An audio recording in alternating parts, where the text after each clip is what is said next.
नतीजों पर फोकस। इसमें शुरुआत करते हैं एफएमसीजी की दिग्गज कंपनी हिंदुस्तान यूनिलीवर, जिसके कल नतीजे आते हुए दिखाई दिए। कंपनी के रेवेन्यूज़ में करीब 2% का जंप आता हुआ दिखाई दिया। 15,926 करोड़ आया, 15,623 करोड़ से बढ़कर। नेट प्रॉफिट 2.3% डिक्लाइन था, 2657 करोड़ से घटकर 2595 करोड़ रुपए। आइसक्रीम बिजनेस को अलग कर रहे हैं, वॉल्यूम ग्रोथ को लेकर बातें हो रही हैं इस शीट में। प्रशांत सर, कैसे देख रहे हैं? काउंटर आज बहुत तेज रिएक्शन दिखा रहा है।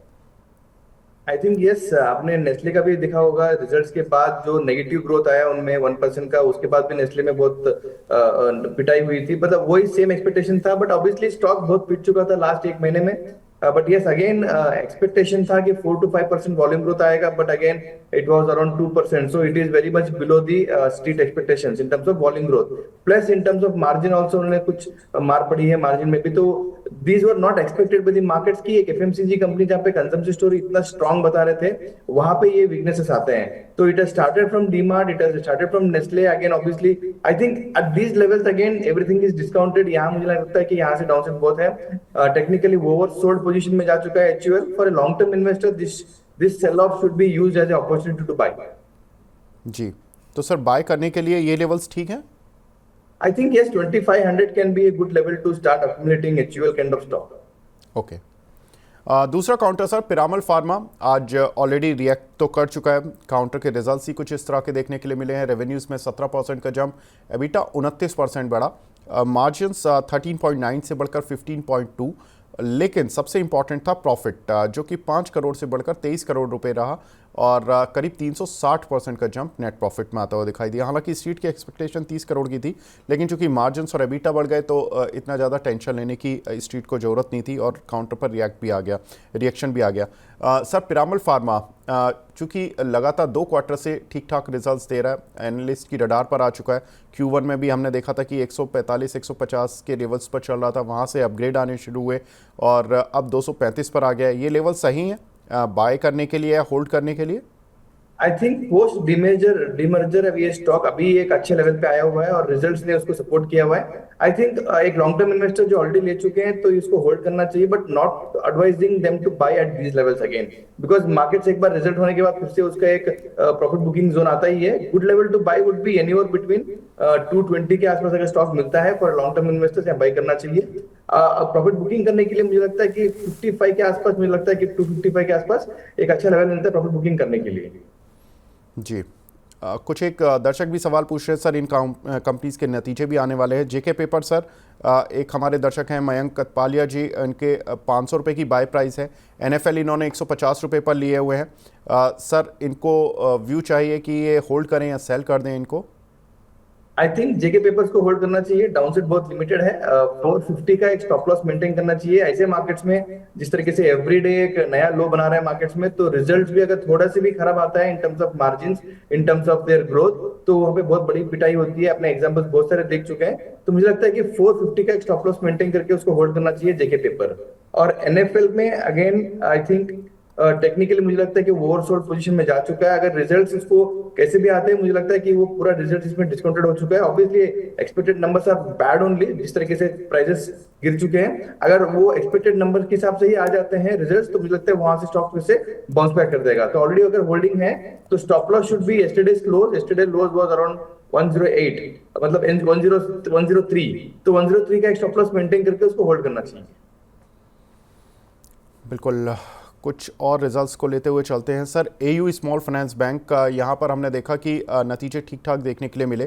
कंपनी के नेट इंटरेस्ट इनकम में करीब 58% का जंप देखने के लिए मिला, वहीं नेट प्रॉफिट में 42% का जंप। स्ट्रीट की एक्सपेक्टेशन से तो रिजल्ट्स बेहतर ही देखने के लिए मिले हैं, लेकिन थोड़ा सा एनपीए बढ़े हैं और कॉस्ट ऑफ क्रेडिट को लेकर कुछ अनिश्चितताएँ हैं। सर, क्या करें? एयू बैंक तेज़ी से खुला था लेकिन सस्टेन नहीं कर पाया लेवल्स को, क्या होगा? थोड़ा मिक्स रिजल्ट्स थे इसके, थोड़े पॉजिटिव भी थे नेगेटिव भी थे।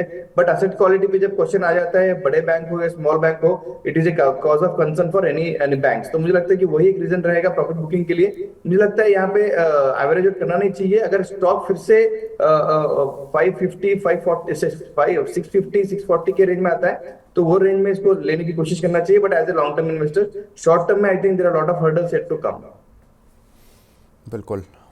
सर एक काउंटर रतन इंडिया पावर, इसको हमारे काफ़ी दर्शक ट्रैक करते हैं क्योंकि छोटा शेयर है, तो ज़्यादातर लोगों ने इसमें इन्वेस्ट भी किया। 3-4 रुपये से चला ये शेयर, 16 रुपये की रेंज तक गया। रेवेन्यूज़ कंपनी के 14% डाउन आए हैं, एबिटा करीब 15.5% डाउन आया। मार्जिन्स भी ऑलमोस्ट 21 बेसिस पॉइंट गिरे हैं, 13.99 से गिरकर 13.78% रहे हैं मार्जिन्स। लेकिन लॉस कम हुआ है, 633 करोड़ था इनको पिछले साल इसी तिमाही में, और अब लॉस केवल 1.35 करोड़ रह गया। हालांकि क्यू ऑन क्यू बेसिस पर इनको प्रॉफिट टू लॉस हुआ है, करीब 90 करोड़ का प्रॉफिट था इनको लास्ट क्वार्टर में, लेकिन वहाँ से लॉस आया। सर जनरली पावर कंपनीज का भी एक सिक्लिकल वो होता है पीरियड, जिसमें कि अप्रैल जून क्वार्टर उनका बेस्ट रहता है क्योंकि गर्मियाँ काफ़ी पड़ती हैं, तो जो पीक पावर डिमांड होती है वो काफ़ी अच्छी हो जाती है, तो मर्चेंटाइज जो ये ओपन मार्केट में जो पावर बेचते हैं वो उसके रेट ठीक ठाक मिल जाते हैं इनको। इस बार लॉस है, क्या करें सर इस काउंटर पर? थोड़ा ये high risk high return counter है। Fundamentally I don't track this company, but अगर जिस तरीके से स्टोरी बन रही है मार्केट के हिसाब से, जिस तरीके से रिजल्ट्स इन्होंने दिए हुए हैं, तो ये लेवल जो है अभी 14 और 13 के आसपास मुझे लगता है कि हाई रिस्क इन्वेस्टर्स यहाँ पे थोड़ा सा अकोमोडेट करना चाहिए। साल भर के व्यू के हिसाब से फिर से ये 16 15 16 18 के आसपास जा सकता है फिर से। बट यस अगेन फंडामेंटली अभी भी things are very very much bad. Balance sheet खराब है, पीएनएल खराब है, बट ऐसे स्टॉक में इन्वेस्ट करना बहुत रिस्की रहता है। बट यस आजकल के मार्केट में रिस्की इन्वेस्टर्स बहुत अग्रेसिवली काम करते हैं। मुझे लगता है कि वो टाइप ऑफ इन्वेस्टर्स ही इसमें हाथ डालना चाहिए। अगर कंजर्वेटिव है तो प्लीज अवॉइड दिस स्टॉक। जी प्रशांत सर, आपकी रडार पर कौन से शेयर हैं सर इस समय? वेरी फंडामेंटल स्ट्रॉन्ग और फ्रंट लीडिंग स्टॉक्स हैं जो निफ्टी 50 के आसपास है, बिकॉज मुझे लगता है कि अपने को सेफेस्ट बेट वहां पे ही मिलना चाहिए। सन फार्मा इज वन स्टॉक जहां पे हम लोग बहुत बुलिश है। यहाँ पे स्टॉक कैन डू एटलीस्ट 950 का मुझे टारगेट लग रहा है यहाँ से, स्टॉप लॉस ऑफ 1820 के आसपास। तो जिस तरीके से pharma has consider to be a defensive stock और स्टॉक अच्छा करेक्शन भी हो चुका है टेक्निकली, मुझे लगता है कि यहाँ से अगर मार्केट नेगेटिव ट्रेंड में जा रहा है तो ये स्टॉक थोड़ा सेफेस्ट बेट रहेगा, but again on a trading basis with stop loss of 1820। Second stock would be coal India. मुझे लगता है कि जिस तरीके से इंडिया में कोल रिक्वायरमेंट बढ़ रही है और उनके जो बिजनेस अपडेट्स मैंने लास्ट 3 महीने के देखे हैं, वहां पे मुझे अभी भी लग रहा है कि आगे वाले जो रिजल्ट्स आएंगे वो बहुत अच्छे आने वाले हैं। एटलीस्ट मार्जिन में मुझे इंप्रूवमेंट लग रहा है। With stop loss of 467 stock 500 510 तक भी जा सकता है। तो कोल इंडिया इसमें second pick. Third can be Infosys. Again मुझे लगता है कि जिस तरीके से आईटी कंपनियां गिर चुके हैं और यहाँ पे मुझे बॉटम लग रहा है, और आईटी आज की तारीख में थोड़ा सा सेफेस्ट बेट लग रहा है मुझे। और इन्फोसिस में मुझे लग रहा है कि डाउनसाइड बहुत कैप्ड है।